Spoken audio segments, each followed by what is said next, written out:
বিএনপির ভারপ্রাপ্ত চেয়ারম্যান তারেক রহমান বলেছেন, দেশে বিদেশে সব ষড়যন্ত্রের ২০ দাঁত ভেঙে দিয়ে হারিয়ে যাওয়া গণতন্ত্র পুনরুদ্ধার হোক আজকের অঙ্গীকার।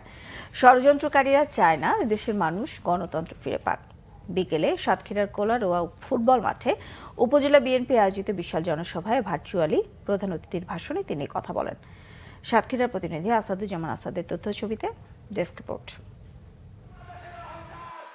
সাবেক প্রধানমন্ত্রী শেখ হাসিনা সরকারের পতনের দীর্ঘ ১৭ বছর পর সাতক্ষীরায় বিএনপি এই বিশাল সমাবেশ করে। জনসভায় লন্ডন থেকে ভার্চুয়ালি যুক্ত হন দলের ভারপ্রাপ্ত চেয়ারপারসন তারেক রহমান।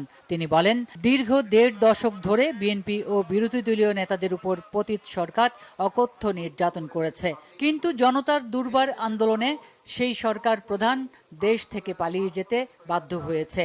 জনতার অভ্যুত্থানে স্বৈরাচারের পতন হলেও জনগণের ভোটের অধিকার প্রতিষ্ঠিত না হওয়া পর্যন্ত বিএনপির আন্দোলন অব্যাহত থাকবে বলে জানান তিনি। দেশের মানুষ যদি গণতান্ত্রিক অধিকার ফিরে পায়, তাহলে এই দেশের মানুষ রাজনৈতিকভাবে শক্তিশালী হতে পারবে।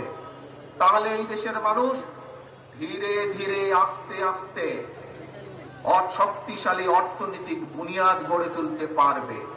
এবং দেশের মানুষ যখন অর্থনৈতিকভাবে, প্রতিটি সাধারণ মানুষ যখন অর্থনৈতিকভাবে শক্তিশালী হতে পারবে, নিজ মেরুদণ্ড সোজা করে দাঁড়াতে পারবে, তখন এই ষড়যন্ত্রকারীদের সব প্ল্যান প্রোগ্রাম ভেস্তে যাবে। এটি বাংলাদেশের জনগণের দেশ। কাজে আজকে জনগণকে সচেতন হতে হবে, জনগণকে সিদ্ধান্ত নিতে হবে। যদি যে সম্ভাবনার কথা আপনাদের সামনে আমি বলেছি, এই রকম সম্ভাবনা আমি বলেছি বাংলাদেশের প্রতিটি জেলা, প্রতিটি অঞ্চলে আছে। আমরা যদি এই সম্ভাবনাগুলোকে কাজে লাগাতে পারি, বাংলাদেশের মানুষের ভাগ্যের পরিবর্তন অবশ্যই করা সম্ভব।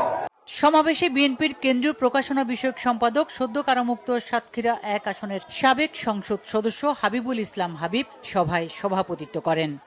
সমাবেশে অন্যান্যদের মধ্যে বক্তব্য রাখেন বিএনপির কেন্দ্রীয় তথ্য বিষয়ক সম্পাদক আজিজুল বারী হেলাল, রংপুর বিভাগীয় সাংগঠনিক সম্পাদক আব্দুল খালেক, বিভাগীয় সহ সাংগঠনিক সম্পাদক জয়ন্ত কুমার কুণ্ডু, কেন্দ্রীয় নেতা আমিনুল ইসলাম, সাবেক সংসদ সদস্য কাজী আলাউদ্দিন ও ড্যাব নেতা ডাক্তার শহীদুল আলম সহ জেলা উপজেলা পর্যায়ের নেতারা। Bangla vision news desk.